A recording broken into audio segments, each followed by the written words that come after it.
Napoleão I, em francês Napoléon Bonaparte, em italiano Napoleone Bonaparte, apelidado de Corso ou Pequeno Cabo, que em francês se diz Le Corse ou Le Petit Caporal, nascido em 15 de agosto de 1769, em Ajaccio, na Córcega, falecido em 5 de maio de 1821, na ilha de Santa Helena, foi general francês, primeiro cônsul de 1799 a 1804, e imperador dos franceses, entre 1804 a 1814 e 15, um dos personagens mais célebres da história do Ocidente.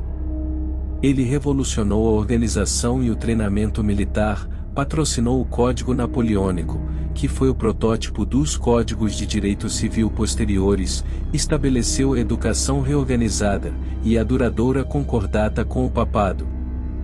As muitas reformas de Napoleão deixaram uma marca indelével nas instituições da França e de grande parte da Europa Ocidental. Mas a sua paixão principal era a expansão militar do domínio francês, e embora na sua queda tenha deixado a França pouco maior do que era no início da Revolução em 1789, foi quase unanimemente reverenciado durante a sua vida e até o final do século XIX. Infância e educação. Napoleão nasceu em Córcega logo após a cessão da ilha à França pelos genoveses. Ele foi o quarto e segundo sobrevivente filho de Carlo Bonaparte, advogado, e sua esposa, Letizia Ramolino. A família do seu pai, da antiga nobreza toscana, emigrou para Córcega no século XVI. Carlo Bonaparte casou-se com a bela e obstinada Letizia quando ela tinha apenas 14 anos. Eles finalmente tiveram 8 filhos para criar em tempos muito difíceis. A ocupação francesa do seu país natal foi resistida por vários corsos liderados por Pasquale Paoli. Carlo Bonaparte juntou-se ao partido de Paoli, mas, quando Paoli teve que fugir, Bonaparte chegou a um acordo com os franceses. Ganhando a proteção do governador da Córcega, foi nomeado assessor do Distrito Judicial de Ajaccio em 1771. Em 1778 obteve a admissão dos seus 2 filhos mais velhos, José e Napoleão, no Collège de Autun. Curso por nascimento, hereditariedade e associações de infância, Napoleão continuou, durante algum tempo após a sua chegada à França continental, a considerar-se um estrangeiro. No entanto, desde os 9 anos foi educado na França, como outros franceses.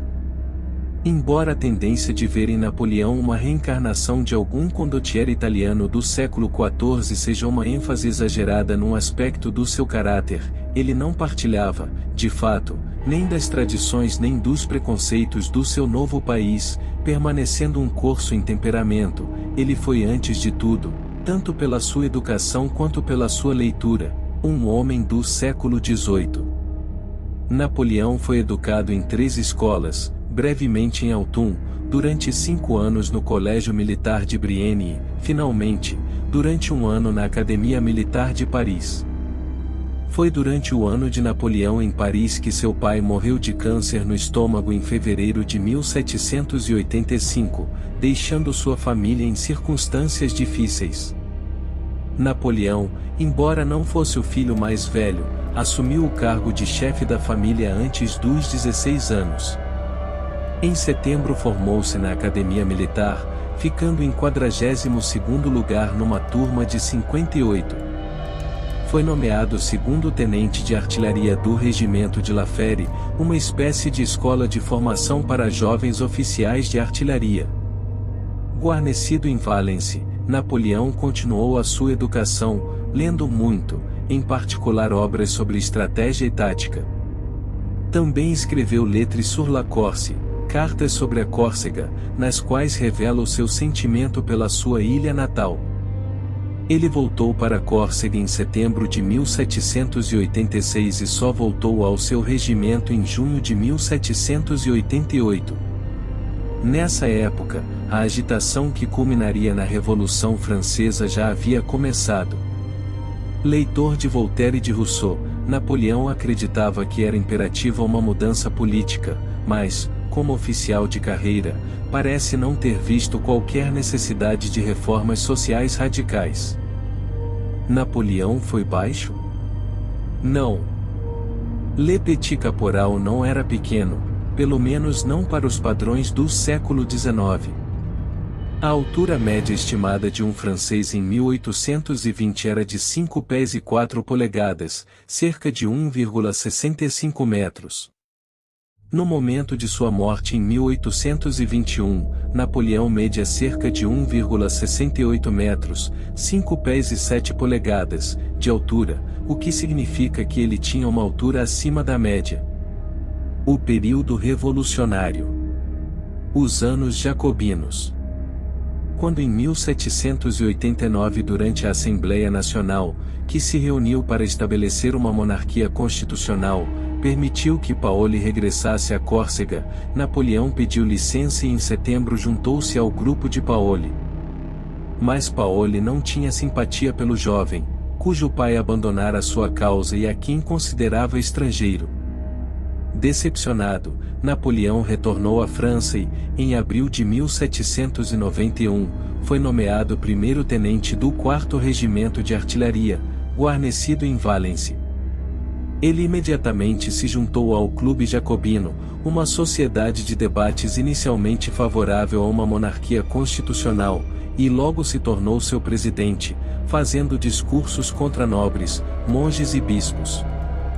Em setembro de 1791 obteve licença para voltar novamente a Córcega por 3 meses. Eleito tenente-coronel da Guarda Nacional, logo desentendeu-se com Paoli, seu comandante-chefe.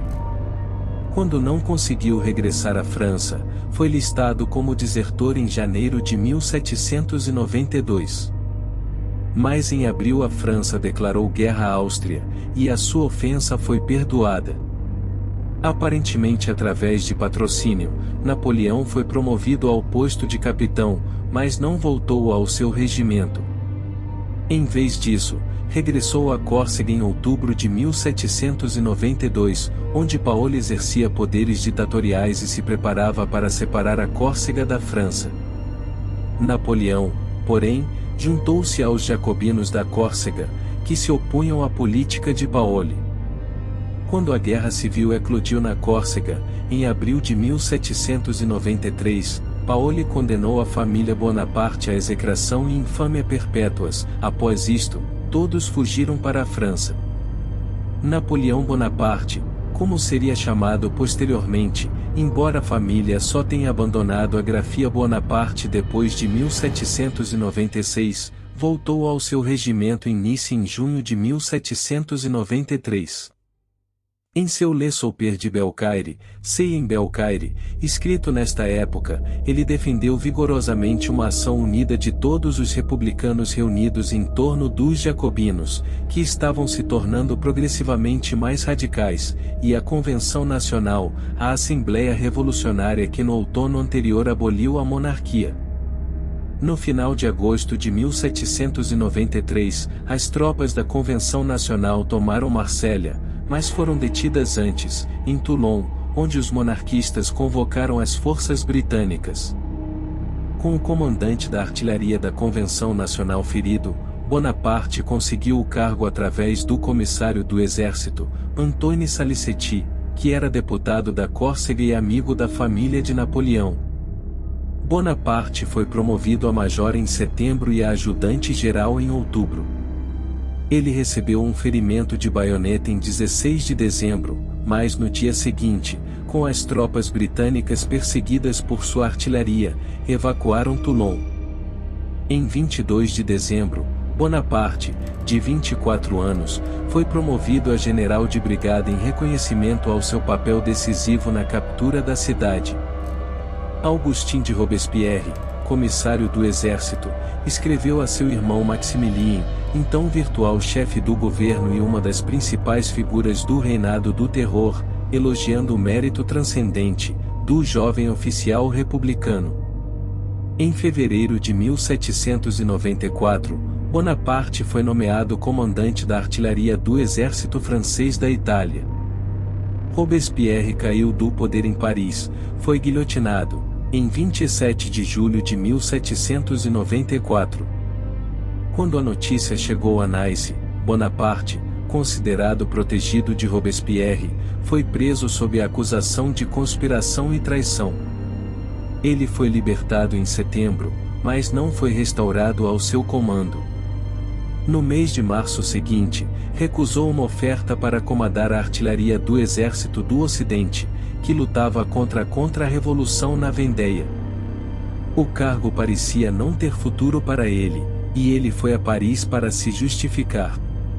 A vida era difícil com metade do salário, especialmente porque ele mantinha um caso com Désirée Clary, filha de um rico empresário de Marseille e irmã de Julie, noiva de seu irmão mais velho, Joseph. Apesar dos seus esforços em Paris, Napoleão não conseguiu obter um comando satisfatório, porque era temido pela sua intensa ambição e pelas suas relações com os Montagnards, os membros mais radicais da Convenção Nacional. Considerou então oferecer os seus serviços ao sultão da Turquia. O diretório de Napoleão I. Bonaparte ainda estava em Paris em outubro de 1795 quando a Convenção Nacional, às vésperas de sua dispersão, submeteu a referendo a nova Constituição do ano terceiro da Primeira República, juntamente com decretos segundo os quais 2/3 dos membros da Convenção Nacional seriam reeleitos para as novas Assembleias Legislativas. Os monarquistas, esperando poder em breve restaurar a monarquia, instigaram uma revolta em Paris para impedir que estas medidas fossem postas em prática. Paul Barras, a quem foram confiados poderes ditatoriais pela Convenção Nacional, não estava disposto a confiar no comandante das tropas do interior. Em vez disso, sabendo dos serviços de Bonaparte em Toulon, nomeou o segundo em comando. Assim, foi Napoleão quem abateu as colunas de rebeldes que marchavam contra a Convenção Nacional, em 5 de outubro de 1795, salvando assim a Convenção Nacional e a República.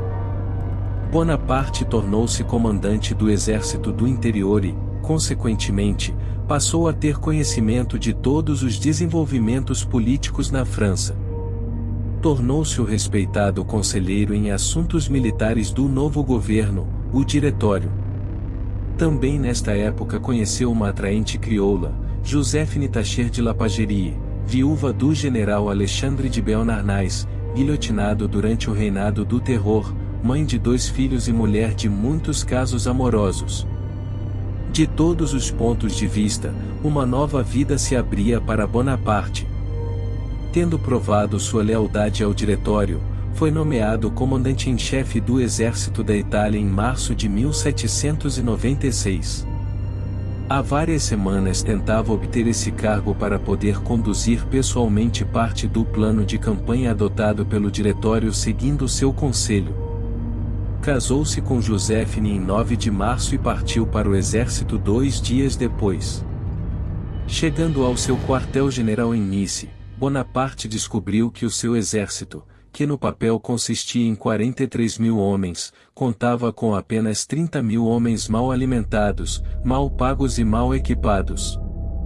Em 28 de março de 1796, fez sua primeira proclamação às suas tropas. Soldados, vocês estão nus, mal alimentados. Províncias ricas e grandes cidades estarão em seu poder, e nelas vocês encontrarão honra, glória, riqueza.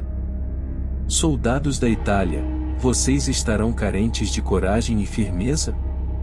Ele tomou a ofensiva em 12 de abril e derrotou e separou sucessivamente os exércitos austríaco e da Sardenha e depois marchou sobre Turim. O rei Vítor Amadeus III da Sardenha pediu um armistício, e, no Tratado de Paz de Paris em 15 de maio, Nice e Saboia, ocupadas pelos franceses desde 1792, foram anexadas à França. Bonaparte continuou a guerra contra os austríacos e ocupou Milão, mas foi retido em Mântua.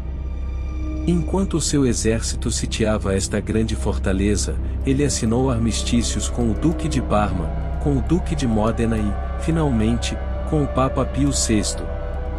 Ao mesmo tempo, Interessou-se pela organização política da Itália. Um plano para sua republicanização por um grupo de patriotas italianos liderados por Filippo Buonarroti teve de ser arquivado quando Buonarroti foi preso por cumplicidade na conspiração de François-Noël Babeuf contra o Diretório. Depois disso, Bonaparte, sem descartar completamente os patriotas italianos, restringiu a sua liberdade de ação. Ele estabeleceu um regime republicano em Lombardia, mas manteve uma estreita vigilância sobre os seus líderes, e em outubro de 1796, criou a República Cisalpina, fundindo Modena e Reggio nell'Emilia com os estados papais de Bolonha e Ferrara ocupados pelo exército francês. Depois enviou uma expedição para recuperar a Córcega, que os britânicos tinham evacuado. Os exércitos austríacos avançaram 4 vezes desde os Alpes para socorrer Mantua, mas foram derrotados em todas as vezes por Bonaparte. Após a última derrota austríaca, em Rivoli em janeiro de 1797, Mantua foi dominada. Em seguida, ele marchou sobre Viena. Ele estava a cerca de 100 quilômetros daquela capital quando os austríacos pediram um armistício. Nas preliminares da paz, a Áustria cedeu o sul dos Países Baixos à França e reconheceu a República Lombarda, mas recebeu em troca algum território pertencente à antiga República de Veneza, que foi dividida entre a Áustria, a França e a Lombardia. Bonaparte então consolidou e reorganizou as repúblicas do norte da Itália e encorajou a propaganda jacobina, republicana radical, em Venetia. Alguns patriotas italianos esperavam que estes desenvolvimentos conduzissem em breve à formação de uma república italiana única e indivisível, modelada nos franceses. Enquanto isso, Bonaparte ficou inquieto com os sucessos dos monarquistas nas eleições francesas da primavera de 1797 e aconselhou o diretório a opor-se a eles, se necessário, pela força. Ele enviou o general Pierre Augereau a Paris, juntamente com vários oficiais e homens para apoiar o golpe de Estado de 18 Fructidor, ano V, 4 de setembro de 1797, que eliminou os amigos dos monarquistas do governo e dos conselhos legislativos e também aumentou o prestígio de Bonaparte. Assim, Bonaparte pôde concluir o Tratado de Campo Formio com a Áustria como achou melhor. O diretório ficou descontente, porém, porque o tratado cedeu Veneza aos austríacos e não garantiu a margem esquerda do Reno para a França. Por outro lado, elevou a popularidade de Bonaparte ao seu auge, pois ele obteve a vitória da França após 5 anos de guerra no continente. Apenas a guerra no mar, contra os britânicos, continuou. Os diretores, que queriam lançar uma invasão das Ilhas Britânicas, nomearam Bonaparte para comandar o exército montado para esse fim ao longo do Canal da Mancha. Após uma rápida inspeção em fevereiro de 1798, ele anunciou que a operação não poderia ser realizada até que a França tivesse o comando do mar.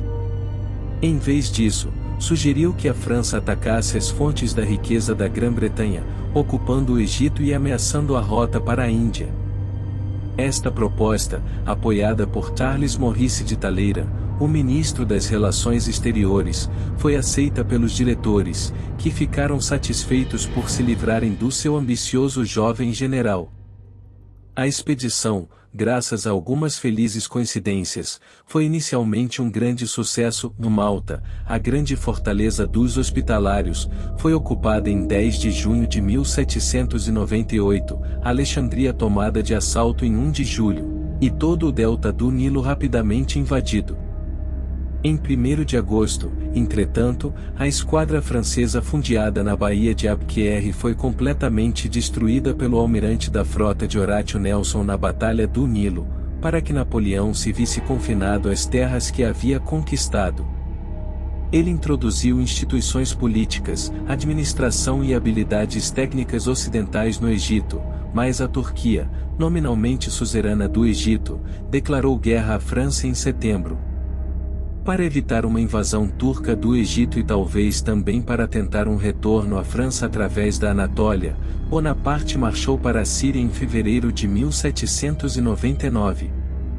Seu progresso para o norte foi interrompido no Acre, onde os britânicos resistiram a um cerco, e em maio Bonaparte iniciou um cerco, que teve uma retirada desastrosa para o Egito. A Batalha do Nilo mostrou à Europa que Bonaparte não era invencível, e a Grã-Bretanha, a Áustria, a Rússia e a Turquia formaram uma nova coligação contra a França. Os exércitos franceses na Itália foram derrotados na primavera de 1799 e tiveram de abandonar a maior parte da península. Estas derrotas levaram a distúrbios na própria França. O golpe de Estado de Prairial, ano 7º, 18 de junho de 1799, expulsou do diretório os homens de opiniões moderadas e trouxe para ele homens considerados jacobinos. Contudo, a situação permaneceu confusa e um dos novos diretores, Emmanuel Sieyès, estava convencido de que só a ditadura militar poderia impedir uma restauração da monarquia. "Procuro um sabre", disse. Bonaparte não demorou muito para se decidir. Ele deixaria o seu exército e regressaria à França, para salvar a República, claro, mas também para tirar partido das novas circunstâncias e tomar o poder. O diretório havia, de fato, ordenado seu retorno, mas ele não recebeu a ordem, de modo que foi realmente em desrespeito às suas instruções que ele deixou o Egito com alguns companheiros em 22 de agosto de 1799. Suas 2 fragatas escaparam surpreendentemente da interceptação pelos britânicos e Bonaparte chegou a Paris em 14 de outubro. A esta altura, as vitórias francesas na Suíça e na Holanda tinham evitado o perigo de invasão, e os levantamentos contra-revolucionários dentro da França tinham mais ou menos fracassado. Um golpe de Estado já não poderia, portanto, ser justificado por qualquer necessidade de salvar a República. Sieyès, porém, não havia desistido de seu projeto e agora tinha seu sabre.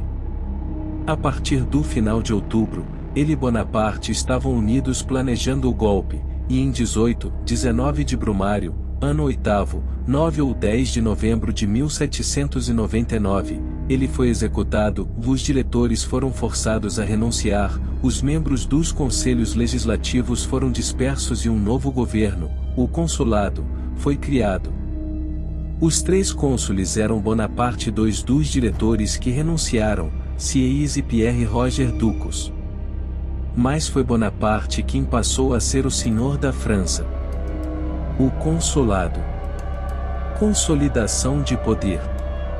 Bonaparte, agora com 30 anos, era magro, baixo e usava o cabelo cortado rente, e Le Petit Tondu, o pequeno cabecinha, como era chamado. Não se sabia muito sobre sua personalidade, mas as pessoas confiavam em um homem que sempre saiu vitorioso. O Nilo e o Acre foram esquecidos, e que conseguiu negociar o brilhante Tratado de Campo Formio.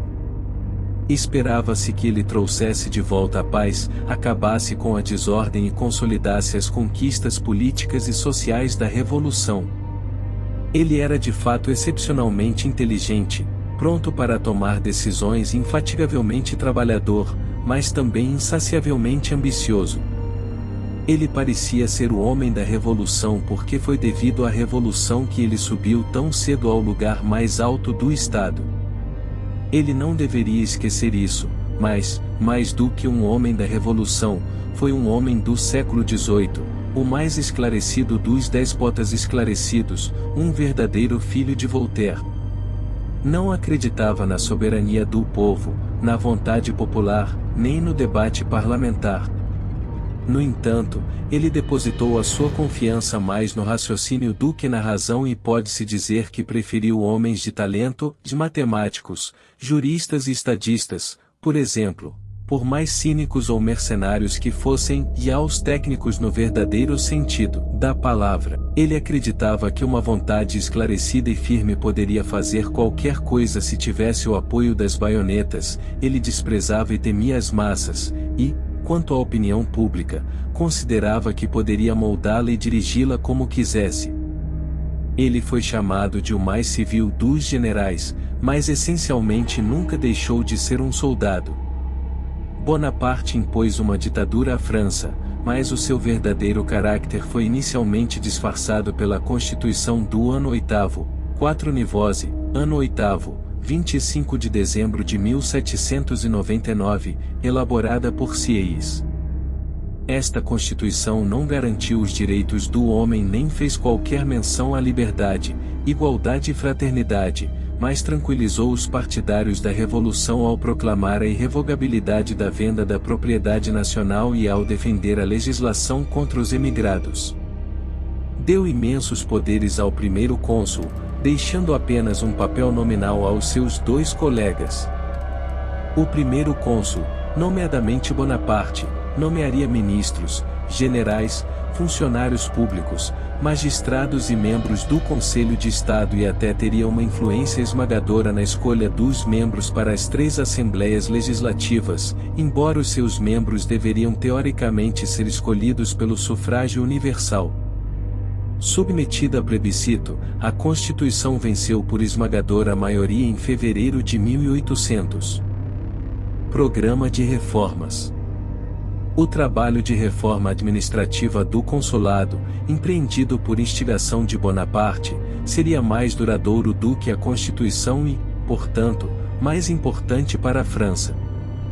À frente do governo estava o Conselho de Estado, criado pelo primeiro cônsul e muitas vezes efetivamente presidido por ele, deveria desempenhar um papel importante tanto como fonte da nova legislação quanto como tribunal administrativo.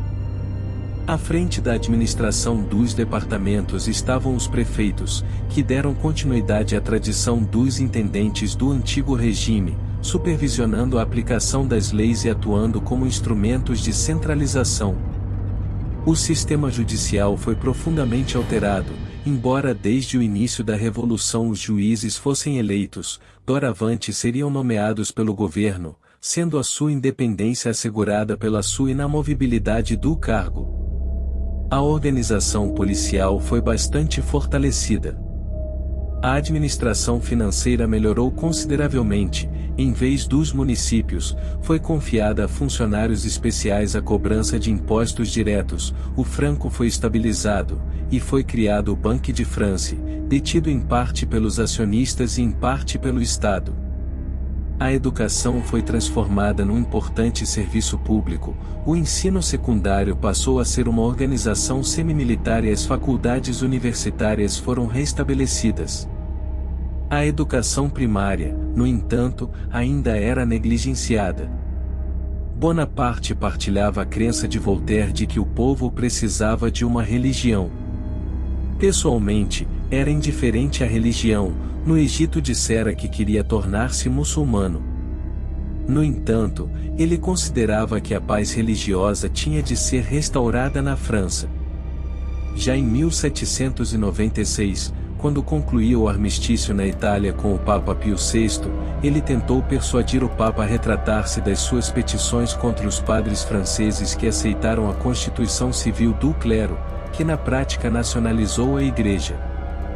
Pio VII, que sucedeu a Pio VI em março de 1800, foi mais complacente que seu antecessor, e, 10 meses após as negociações terem sido abertas com ele, foi assinada a Concordata de 1801 reconciliando a Igreja e a Revolução. O Papa reconheceu a República Francesa e pediu a renúncia de todos os ex-bispos, novos prelados seriam designados pelo primeiro cônsul e instituídos pelo Papa, e a venda das propriedades do clero foi oficialmente reconhecida por Roma. A Concordata, de facto, admitia a liberdade de culto e o caráter laico do Estado. A codificação do direito civil, empreendida pela primeira vez em 1790, foi finalmente concluída no consulado. O Código, promulgado em 21 de março de 1804, e mais tarde conhecido como Código Napoleônico, deu forma permanente às grandes conquistas da Revolução, a liberdade individual, a liberdade de trabalho, a liberdade de consciência, o caráter laico do Estado, e a igualdade perante a lei, mas, ao mesmo tempo, protegeu a propriedade fundiária, deu maior liberdade aos empregadores e mostrou pouca preocupação com os empregados. Manteve o divórcio, mas concedeu apenas direitos legais limitados às mulheres. O exército recebeu a atenção mais cuidadosa. O primeiro cônsul manteve em linhas gerais o sistema instituído pela Revolução, recrutamento por recrutamento forçado mas com possibilidade de substituição por substitutos, a mistura dos recrutas com velhos soldados, e a elegibilidade de todos para promoção aos postos mais altos. No entanto, a criação da Academia de Saint-Cyr para formar oficiais de infantaria facilitou a carreira militar dos filhos das famílias burguesas.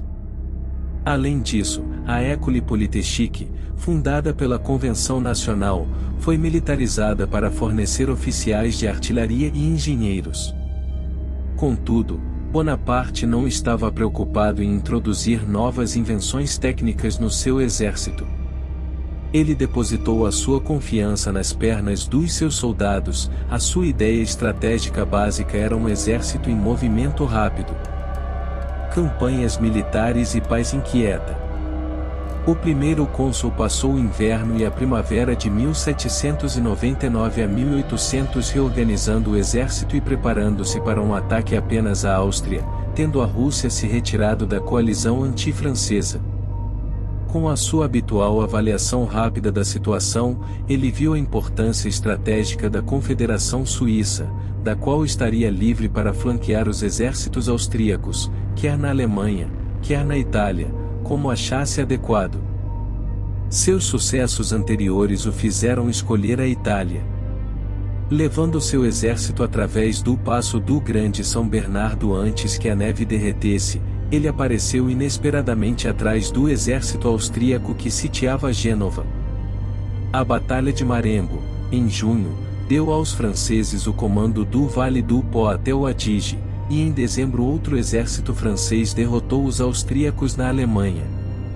A Áustria foi forçada a assinar o Tratado de Lunéville de fevereiro de 1801, pelo qual foi reconhecido o direito da França às fronteiras naturais que Júlio César havia dado à Gália, a saber, o Reno, os Alpes e os Pirineus.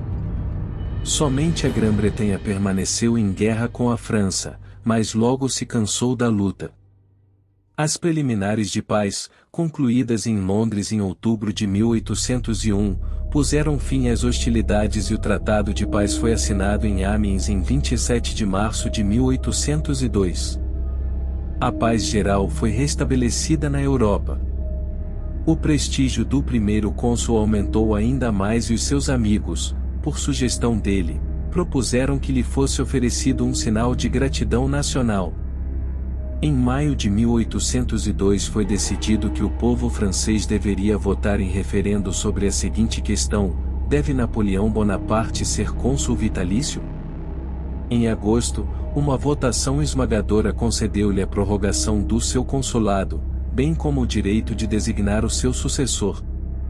A concepção de paz internacional de Bonaparte diferia da dos britânicos, para quem o Tratado de Amiens representava um limite absoluto para além do qual não estavam, em circunstância alguma, preparados para ir. Os britânicos até esperavam retirar algumas das concessões que foram forçados a fazer. Para Bonaparte, por outro lado, o Tratado de Amiens marcou o ponto de partida para uma nova ascendência francesa.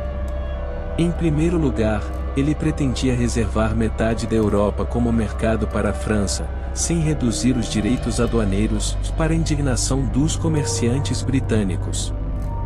Para reavivar a expansão ultramarina da França, ele também pretendia recuperar Saint-Domingue, Haiti, governado desde 1798 pelo líder negro Toussaint Louverture, ocupar a Louisiana, cedida à França pela Espanha em 1800, talvez reconquistar o Egito e, de qualquer forma, estender a influência francesa no Mediterrâneo e no Oceano Índico.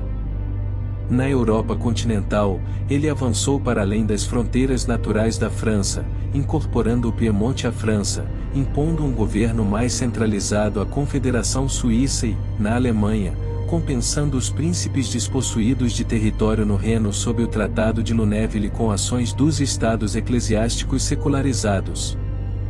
A Grã-Bretanha ficou alarmada com esta expansão da França em tempos de paz e considerou dificilmente tolerável que um estado comandasse a costa do continente, de Genova a Antuérpia. A ocasião imediata da ruptura franco-britânica, contudo, foi o problema da Malta.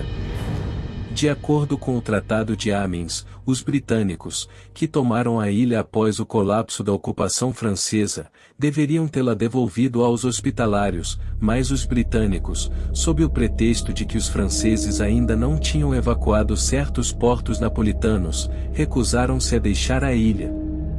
As relações franco-britânicas tornaram-se tensas, e em maio de 1803, os britânicos declararam guerra. O Império. O acordo de paz originou o consulado vitalício, o retorno da guerra estimularia a formação do Império.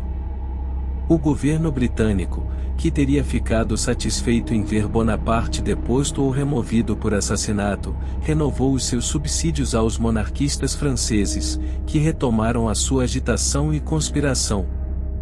Quando um plano de assassinato financiado pelos britânicos foi descoberto em 1804, Bonaparte decidiu reagir com vigor suficiente para dissuadir os seus oponentes de quaisquer novas tentativas desse tipo.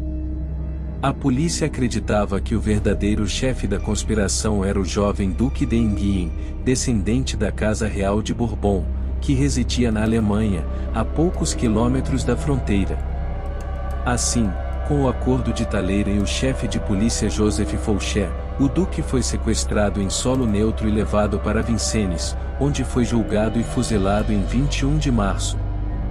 Esta ação provocou o ressurgimento da oposição entre a velha aristocracia, mas aumentou a influência de Fouché, fundando o Império. Na esperança de consolidar a sua posição, Fouché sugeria agora a Bonaparte que a melhor forma de desencorajar a conspiração seria transformar o consulado vitalício num império hereditário, o que, pelo facto de haver um herdeiro, eliminaria toda a esperança de mudar o regime através do assassinato. Bonaparte aceitou prontamente a sugestão e, em 18 de maio de 1804, o Império foi proclamado. Embora tenha havido poucas mudanças na organização do governo da França, Napoleão, como imperador, reviveu uma série de instituições semelhantes às do antigo regime. Em primeiro lugar, queria ser consagrado pelo próprio Papa, para que a sua coroação fosse ainda mais impressionante que a dos reis da França. Pio VII concordou em vir a Paris, e a cerimônia, que parecia igualmente ultrajante para os monarquistas e para os velhos soldados da Revolução, aconteceu em Notre-Dame em 2 de dezembro de 1804. No último momento, o imperador tomou a coroa do Papa e ele mesmo colocou-a em sua própria cabeça.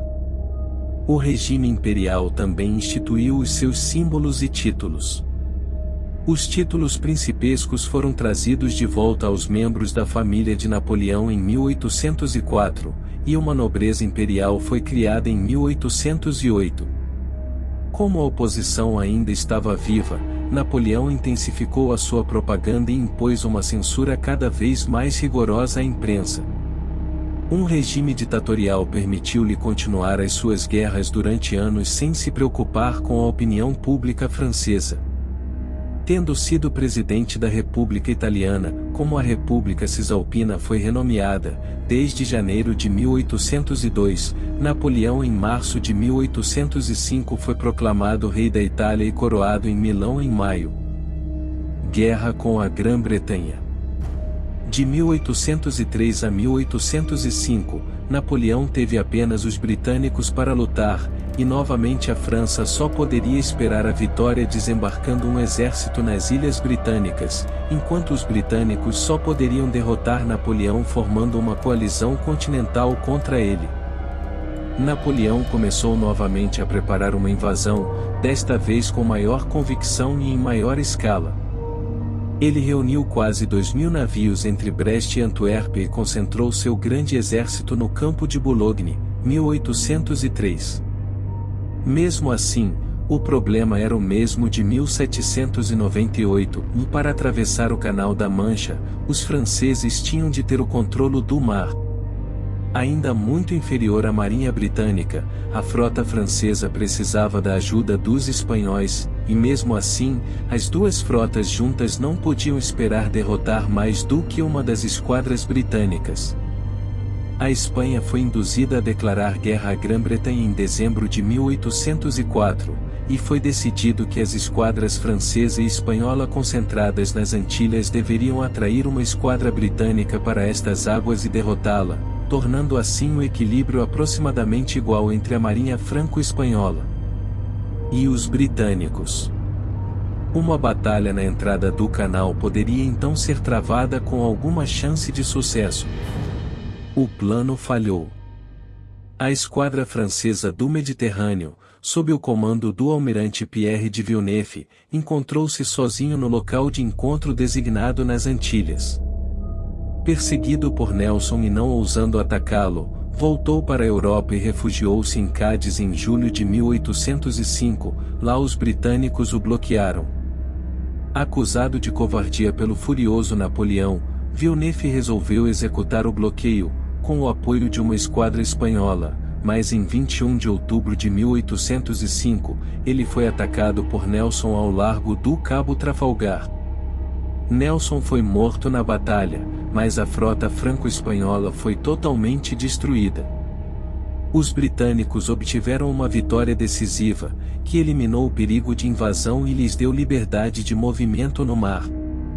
Os britânicos também conseguiram organizar uma nova coligação anti-francesa composta por Áustria, Rússia, Suécia e Nápoles. Em 24 de julho de 1805, 3 meses antes de Trafalgar, Napoleão ordenou o grande exército de Boulogne ao Danúbio, descartando assim uma invasão da Inglaterra, mesmo que os franceses tivessem vencido em Trafalgar. Na semana anterior a Trafalgar, o grande exército obteve uma vitória notável sobre os austríacos em Ulm, e em 13 de novembro Napoleão entrou em Viena.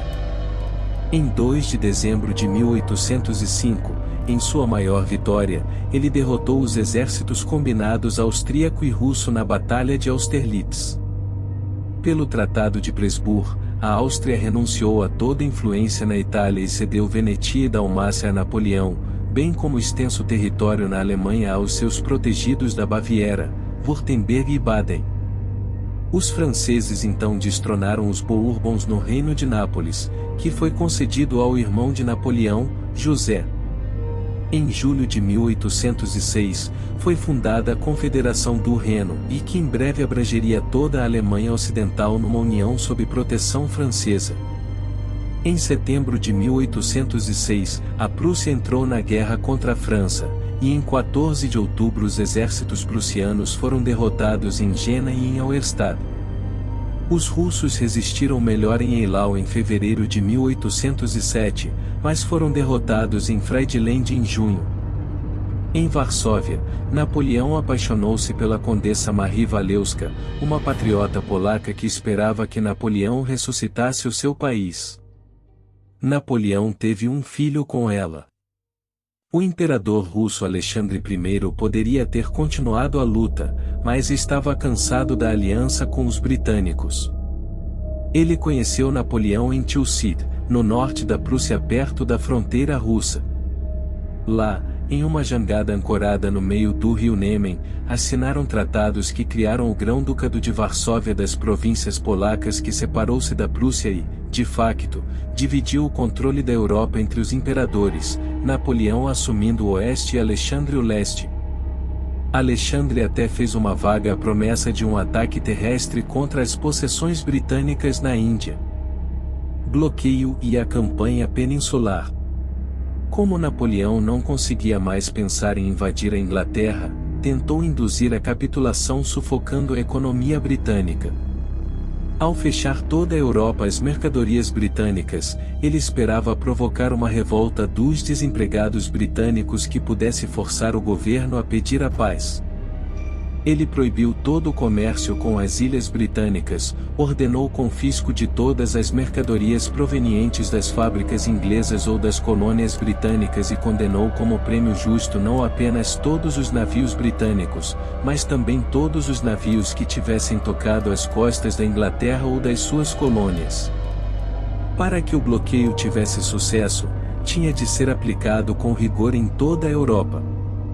Mas, desde o início, o antigo aliado da Inglaterra, Portugal, mostrou-se relutante em cumprir, pois o bloqueio significaria a sua ruína comercial. Napoleão decidiu derrubar a oposição portuguesa pela força. Carlos IV da Espanha deixou as tropas francesas atravessarem o seu reino e ocuparem Lisboa, mas a presença prolongada dos soldados de Napoleão no norte da Espanha levou à insurreição. Quando Carlos IV abdicou em favor de seu filho Fernando VII, Napoleão, vendo a oportunidade de livrar a Europa dos seus últimos governantes Bourbon, convocou a família real espanhola para Bayonne em abril de 1808 e obteve a abdicação de Carlos e Fernando. Eles foram internados no Castelo de Taleira. Após a repressão sangrenta de uma revolta em Madrid, a insurreição espalhou-se por todo o país, pois os espanhóis não aceitaram José Bonaparte, rei de Nápoles, como seu novo rei. A subsequente derrota das suas forças na Espanha e Portugal foram golpes sensacionais ao prestígio de Napoleão. Logo a Península Ibérica, em pé de guerra, tornou-se uma ponte no continente para os britânicos. Sob o energético Arthur Wellesley, mais tarde primeiro Duque de Wellington, no comando desde 1809, as forças anglo-espanholas lusas alcançariam sucessos decisivos. No Congresso de Erfurt, setembro-outubro de 1808, uma conferência com Alexandre I, Napoleão reuniu um grande concurso de príncipes para impressionar o imperador russo na tentativa de extrair promessas de ajuda. Impressionado ou não, Alexandre não assumiria nenhum compromisso definitivo. Além disso, a recusa de Alexandre foi parcialmente motivada por Taleira, que ficou consternado com as políticas de Napoleão e já estava negociando com o imperador russo pelas costas de seu mestre. No início de 1809, porém, com a maior parte do grande exército lançada na Espanha, Napoleão parecia prestes a superar a revolta. Depois, em abril, a Áustria lançou um ataque na Baviera na esperança de incitar toda a Alemanha contra os franceses. Napoleão derrotou mais uma vez os Habsburgos, 6 de julho, e pelo Tratado de Sonchombrun, 14 de outubro de 1809, obteve as províncias da Ilíria, completando assim o sistema continental. Consolidação do Império. Em 1810, a sorte de Napoleão estava no auge, apesar de alguns fracassos em Espanha e Portugal. Ele se considerava herdeiro de Carlos Magno. Ele repudiou Joséphine, que não lhe havia dado um filho, para que ele pudesse se casar com Marie-Louise, filha do imperador austríaco Francisco I. O nascimento de um filho, o rei de Roma, em março de 1811, parecia assegurar o futuro do seu império, agora na sua maior extensão, incluindo não apenas as províncias da Ilíria, mas também a Etrúria, Toscana, alguns dos estados papais, Holanda, e os estados alemães que fazem fronteira com o Mar do Norte. O império estava rodeado por um anel de estados vassalos governados pelos parentes do imperador, o Reino da Westfália, Jérôme Bonaparte, o Reino de Espanha, José Bonaparte, o Reino da Itália, com Eugênio de Beauharnais, filho de Joséphine, como vice-rei, o Reino de Nápoles, Joaquim Murat, cunhado de Napoleão, e o Principado de Lucca e Piombino, Félix Bacciochi, outro cunhado.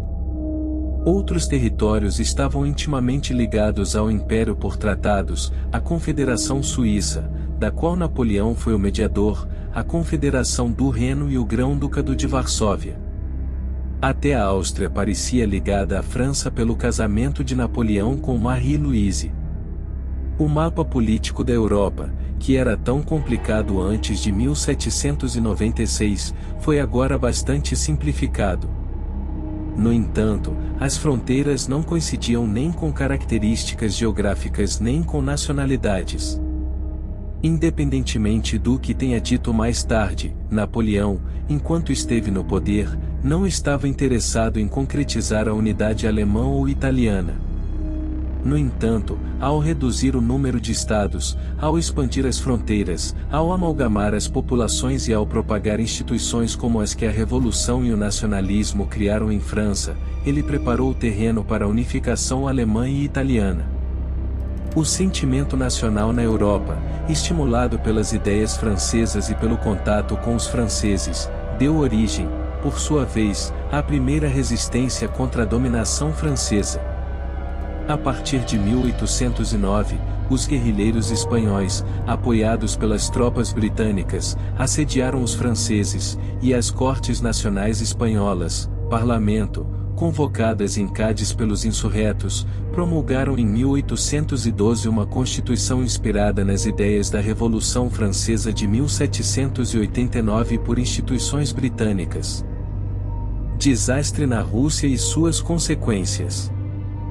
Desde o Congresso de Erfurt, o imperador russo mostrou-se cada vez menos inclinado a tratar Napoleão como um parceiro de confiança.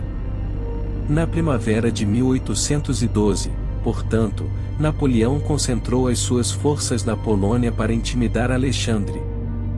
Depois de algumas últimas tentativas de acordo, no final de junho seu grande exército, e cerca de 600 mil homens, incluindo contingentes extorquidos da Prússia e da Áustria, começou a cruzar o rio Nêmen. Os russos recuaram, adotando uma política de terra arrasada. O exército de Napoleão só chegou aos arredores de Moscou no início de setembro. O comandante-em-chefe russo, Mikhail Kutuzov, contratou-o em Borodino em 7 de setembro. A luta foi selvagem, sangrenta e indecisa, mas uma semana depois Napoleão entrou em Moscou, que os russos haviam abandonado. Nesse mesmo dia, ocorreu um grande incêndio que destruiu grande parte da cidade. Além disso, Alexandre recusou-se inesperadamente a tratar com Napoleão. A retirada foi necessária e o início prematuro do inverno tornou-a desastrosa. Após a difícil travessia do rio Berezina em novembro, menos de 10 mil homens aptos para o combate permaneceram na força principal de Napoleão. Esta catástrofe encorajou todos os povos da Europa a desafiar Napoleão. Na Alemanha, a notícia desencadeou uma eclosão de manifestações anti-francesas. Os contingentes prussianos abandonaram o grande exército em dezembro e voltaram-se contra os franceses. Os austríacos também retiraram as suas tropas e adoptaram uma atitude cada vez mais hostil, e em Itália o povo começou a virar as costas a Napoleão. Mesmo em França, os sinais de descontentamento com o regime tornavam-se mais frequentes. Em Paris, um general descontente, Claude François de Mallet, quase conseguiu dar um golpe de Estado depois de anunciar, em 23 de outubro de 1812, que Napoleão havia morrido na Rússia. Este incidente foi um fator importante na decisão de Napoleão de voltar às pressas para a França à frente do grande exército. Chegando a Paris em 18 de dezembro, ele procedeu ao endurecimento da ditadura, à arrecadação de dinheiro por meio de vários expedientes e ao recrutamento de novas tropas. Assim, em 1813, as forças mobilizadas contra a França já não eram exércitos de mercenários, mas sim exércitos de nações que lutavam pela sua liberdade, tal como os franceses lutaram pela sua em 1792 e 1793, e os próprios franceses, apesar de toda a sua coragem, perderam o entusiasmo anterior. O ideal de conquista do imperador não era mais o da nação.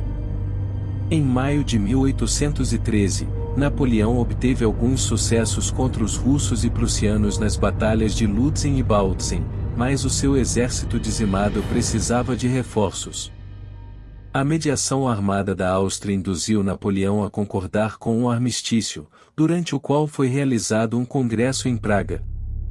Aí a Áustria propôs condições muito favoráveis, o Império Francês regressaria aos seus limites naturais, o Grão-Ducado de Varsóvia e a Confederação do Reno seriam dissolvidos, e a Prússia regressaria às suas fronteiras de 1805.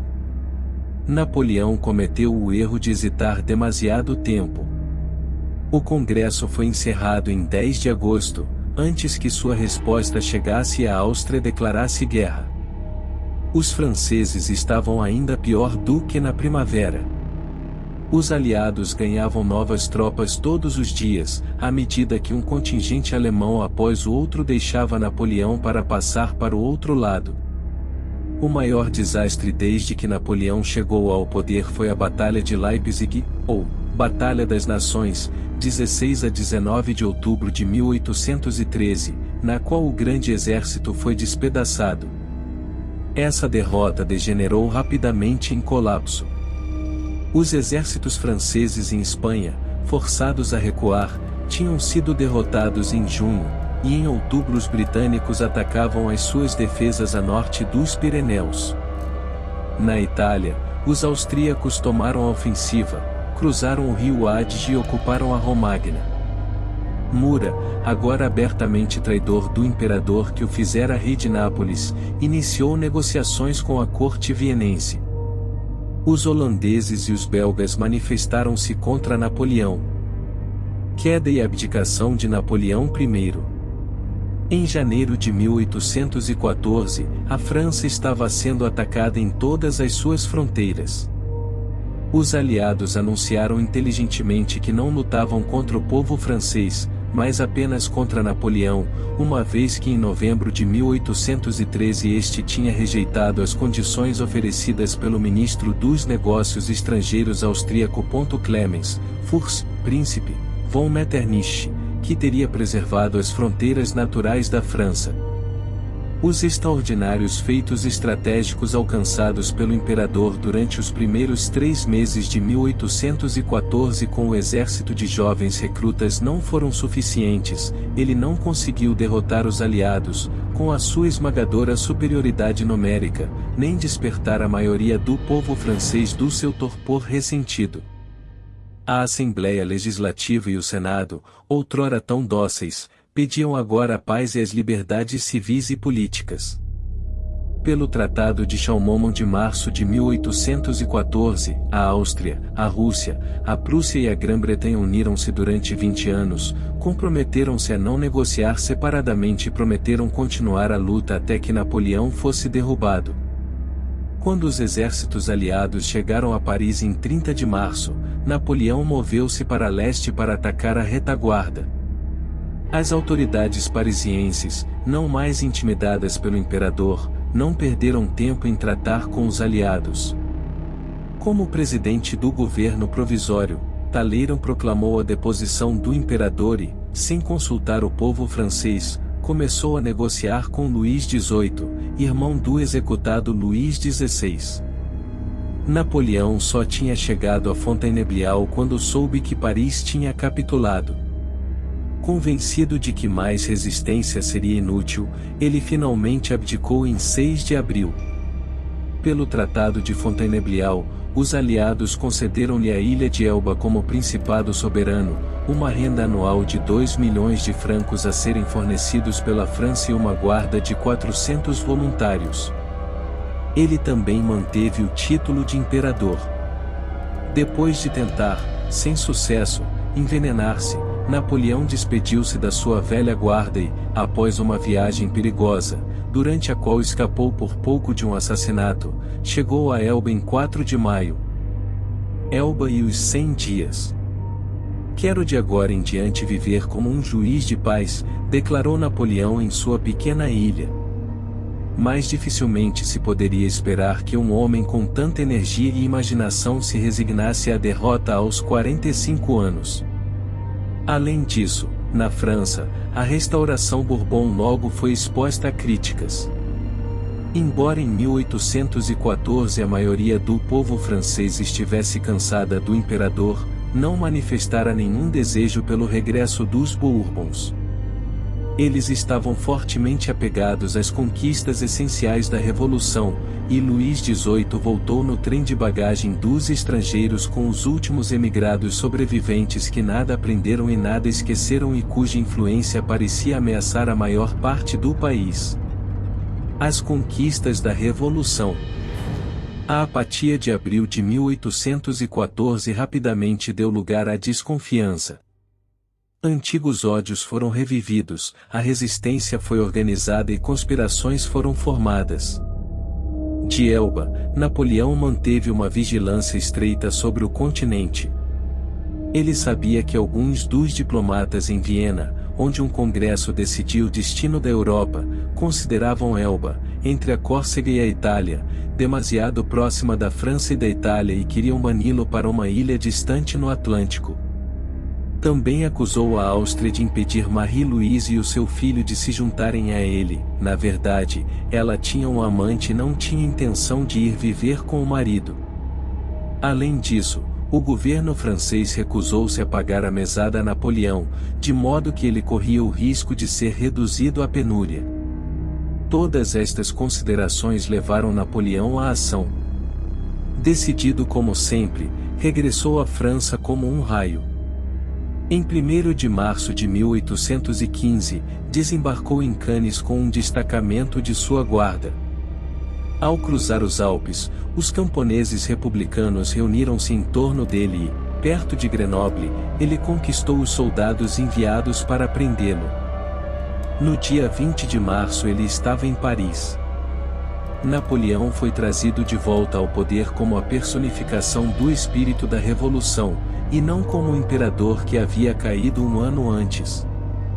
Para reunir a massa de franceses à sua causa, ele deveria ter se aliado aos jacobinos, mas não ousou fazer isso. Incapaz de escapar à burguesia cujo predomínio ele próprio assegurara e que temia acima de tudo um renascimento das experiências radicais de 1793 e 1794, só conseguiu estabelecer um regime político dificilmente distinguível do de Luís XVIII. O entusiasmo diminuiu rapidamente e a aventura napoleônica parecia um beco sem saída. Para se opor às tropas aliadas concentradas nas fronteiras, Napoleão reuniu um exército com o qual marchou para a Bélgica e derrotou os prussianos em Ligny em 16 de junho de 1815. 2 dias depois, em Waterloo, ele conheceu os britânicos sob o comando de Wellington, o vencedor da Guerra Peninsular. Seguiu-se uma batalha selvagem. Napoleão estava à beira da vitória quando os prussianos comandados por Gerard Blücher chegaram para reforçar os britânicos e logo, apesar do heroísmo da velha guarda, Napoleão foi derrotado. De volta a Paris, o parlamento forçou Napoleão a abdicar, fê-lo, em favor do filho, em 22 de junho de 1815. Em 3 de julho estava em Rochefort, pretendendo embarcar para os Estados Unidos, mas uma esquadra britânica impediu que qualquer navio francês saísse do porto. Napoleão decidiu então apelar ao governo britânico por proteção. Com seu pedido atendido, ele embarcou no Belerofonte em 15 de julho. Os aliados concordaram em um ponto: Napoleão não deveria voltar para Elba. Nem gostaram da ideia de ele ir para a América. Teria sido adequado para ele se ele tivesse sido vítima do terror branco dos contra-revolucionários que retornaram ou se Luís XVIII o tivesse julgado e executado sumariamente. A Grã-Bretanha não teve escolha senão mandá-lo para detenção numa ilha distante. O governo britânico anunciou que a ilha de Santa Helena, no Atlântico Sul, havia sido escolhida para sua residência. Devido à sua posição remota, Napoleão desfrutaria de uma liberdade muito maior do que seria possível em qualquer outro lugar. Napoleão protestou eloquentemente. Apelo à história. Exílio em Santa Helena de Napoleão I.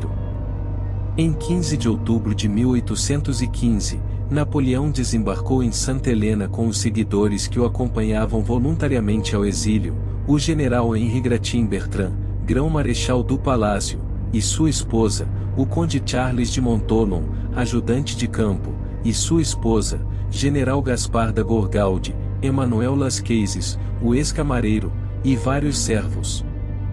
Após uma curta estadia na casa de um rico comerciante inglês, mudaram-se para Longwood, originalmente construída para o vice-governador. Napoleão estabeleceu-se para uma vida rotineira. Ele acordava tarde, tomava café da manhã por volta das 10 horas, mas raramente saía. Ele estava livre para ir a qualquer lugar da ilha, desde que estivesse acompanhado por um oficial inglês, mas logo se recusou a cumprir essa condição e trancou-se nos terrenos de Longwood. Ele escreveu e falou muito. No início, Las Cases atuou como seu secretário, compilando o que mais tarde seria o Memorial de Saint Helene, publicado pela primeira vez em 1823. Das 19 horas às 20 horas, Napoleão jantava, depois do qual passava parte da noite lendo em voz alta. Napoleão gostava de ouvir os clássicos. Então eles jogaram cartas. Por volta da meia-noite, Napoleão foi para a cama. Parte de seu tempo foi dedicado ao aprendizado de inglês e ele finalmente começou a ler jornais ingleses, mas também mandou enviar da Europa um grande número de livros franceses, que leu com atenção e anotou. Santa Helena tinha um clima saudável e a comida de Napoleão era boa, cuidadosamente preparada e abundante.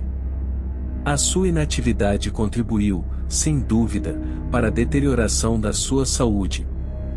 Dificilmente se poderia esperar que o homem que durante 20 anos desempenhou um papel tão importante no mundo e que marchou para norte, sul, leste e oeste através da Europa suportasse a monotonia da existência numa pequena ilha, agravada pela autoimposição vida de um recluso. Ele também tinha motivos mais íntimos para sua infelicidade. Marie-Louise não lhe enviou nenhuma palavra, e ele pode ter sabido de sua ligação com o oficial austríaco nomeado para vigiá-la, Ada, Graf, Conde, von Neipperg, com quem ela acabou se casando em segredo sem esperar pela morte de Napoleão. Também não tinha notícias do filho, o antigo rei de Roma, que agora vivia em Viena com o título de Duque de Reichstadt. Embora a gravidade de Sir Hudson Love exagerou muito, é certo que este carcereiro, que chegou como governador de Santa Helena em abril de 1816, nada fez para facilitar a vida de Napoleão. Napoleão desde o início não gostou dele como ex-comandante dos guardas florestais da Córcega, um bando de voluntários composto em grande parte por inimigos da família Bonaparte. Sempre ansioso para seguir exatamente suas instruções, Love entrou em conflito com Las Cases. Ele via Las Cases como confidente de Napoleão e mandou prendê-lo e expulsá-lo. A partir de então, as relações entre o governador e Napoleão limitaram-se estritamente às estipuladas pelos regulamentos. Napoleão apresentou os primeiros sinais de doença no final de 1817, ele parece ter tido uma úlcera ou câncer no estômago. O médico irlandês Belry O'Meara, tendo pedido em vão uma mudança nas condições em que vivia Napoleão, foi demitido. O mesmo aconteceu com seu sucessor, Dom Stockwey, que também era considerado bem-intencionado com Napoleão. O indistinto médico corso que tomou seu lugar, Francesco Antomarchi, prescreveu um tratamento que nada pôde fazer para curar o seu paciente. É incerto, no entanto, se a doença de Napoleão era curável, mesmo pelos métodos do século XXI. Tem havido controvérsia contínua sobre a causa de sua morte, mas as evidências usadas por alguns para apoiar a teoria de que Napoleão foi envenenado não são consideradas conclusivas por muitos estudiosos. A partir do início de 1821, a doença piorou rapidamente. A partir de março, Napoleão ficou confinado à cama. Em abril ele ditou seu último testamento. Desejo que as minhas cinzas repousem às margens do Sena, no meio daquele povo francês que tanto amei. Morro antes do tempo, morto pela oligarquia inglesa e pelos seus assassinos contratados. No dia 5 de maio ele pronunciou algumas frases coerentes. Meu Deus, a nação francesa, meu filho, chefe do exército. Ele morreu às 17h49 daquele dia, ainda sem 52 anos. Seu corpo estava vestido com seu uniforme preferido, o dos chasseurs de Lagarde, coberto pelo sobretudo cinza que usará em Marengo. O funeral foi realizado de forma simples, mas com a devida propriedade, no Vale Rupert, por onde Napoleão às vezes caminhava, ao lado de um riacho onde se refletiam 2 salgueiros. A pedra que cobre seu túmulo não tinha nome, apenas as palavras Sigid, aqui jaz. A lenda napoleônica. A queda de Napoleão desencadeou uma torrente de livros hostis destinados a manchar a sua reputação. Um dos menos violentos deles foi o panfleto de Bonaparte, Des Bourbons, et de la nécessité de se rallier à nos princes légitimes, pour le bonheur de la France et celui de l'Europe, 1814, sobre Bonaparte e os Bourbons, e a necessidade de nos unirmos em torno de nossos príncipes legítimos, para a segurança da França e da Europa, do Visconde de Chateaubriand, um conhecido escritor de simpatias monarquistas. Mas esta literatura antinapoleônica rapidamente desapareceu, enquanto a tarefa de defender Napoleão era assumida. Lord Byron publicou sua ode a Napoleão Bonaparte já em 1814, o poeta alemão Heinrich Heine escreveu sua balada da Grenadiere, e em 1817 o romancista francês Stendhal iniciou sua biografia Vie de Napoléon, Vida de Napoleão. Ao mesmo tempo, os mais fiéis apoiantes do imperador trabalhavam para sua reabilitação, falando sobre ele e distribuindo lembranças dele, incluindo gravuras. Idealizaram a sua vida, que novela é a minha vida? Dissera ele mesmo, e começaram a criar a lenda napoleônica. Assim que o imperador morreu, a lenda cresceu rapidamente. Memórias, notas e narrativas daqueles que o seguiram no exílio contribuíram substancialmente para isso.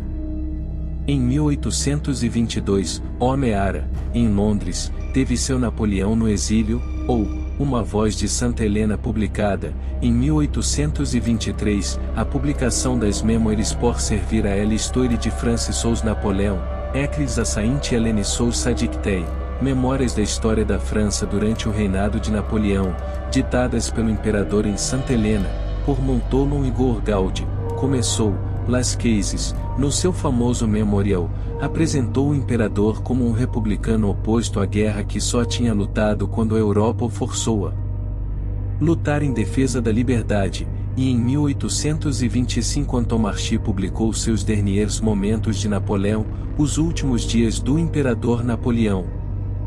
Depois disso, o número de obras em homenagem a Napoleão aumentou continuamente, entre eles estavam Ode à la Colonne, Ode à Colonna, de Victor Hugo, os 28 volumes das Victoires et Conquêtes des Français, Vitórias e Conquistas dos Franceses, editado por Charles Louis Fleury Pancoque e Vida de Napoleão Bonaparte, Imperador dos Franceses, de Sir Walter Scott.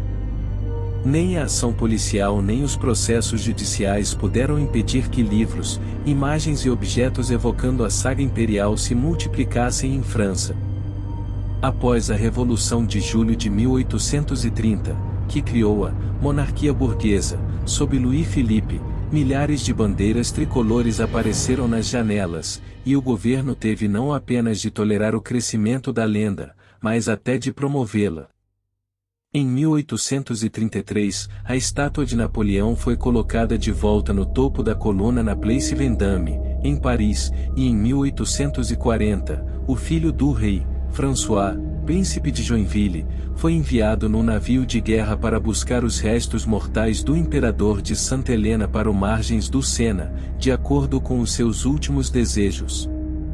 Um magnífico funeral foi realizado em Paris em dezembro de 1840, e o corpo de Napoleão foi transportado através do Arco do Triunfo, na Place de l'Étoile, para ser sepultado sob a cúpula dos Invalides. Sobrinho de Napoleão, Luís Napoleão explorou a lenda para tomar o poder na França. Embora as suas tentativas em Estrasburgo, em 1836, e em Boulogne, em 1840, tenham fracassado, foi principalmente devido ao crescimento da lenda que ele ganhou a eleição para a presidência da Segunda República com uma maioria esmagadora em 1848 e foi capaz de levar a cabo o golpe de Estado. Data de dezembro de 1851 e tornou-se imperador em 1852. O fim desastroso do Segundo Império em 1870 danificou a lenda napoleônica e deu origem a uma nova literatura antinapoleônica, melhor representada por Origines de la France Contemporaine, 1876-94, The Origins of Contemporary France, de Hippolyte Taine. A Primeira e a Segunda Guerras Mundiais, porém, juntamente com a experiência das ditaduras do século XX, tornaram possível julgar Napoleão de forma mais justa. Qualquer comparação com Stalin ou Hitler, por exemplo, só pode ser vantajosa para Napoleão. Ele era tolerante, ele libertou os judeus dos guetos, e ele mostrou respeito pela vida humana. Educado na enciclopédia racionalista e nos escritos das filosofias do Iluminismo, ele permaneceu acima de tudo um homem do século XVIII, o último dos déspotas esclarecidos. Uma das acusações mais graves feitas contra Napoleão é que ele era o ogro da Córcega que sacrificou milhões de homens à sua ambição. Cálculos precisos mostram que as guerras napoleônicas de 1815 custaram à própria França cerca de 500 mil vítimas, ou seja, cerca de 1/60 da população e com outros 500 mil presos ou desaparecidos. A perda destes jovens, no entanto, não afetou muito o crescimento da população. A estrutura social da França mudou pouco durante o Primeiro Império.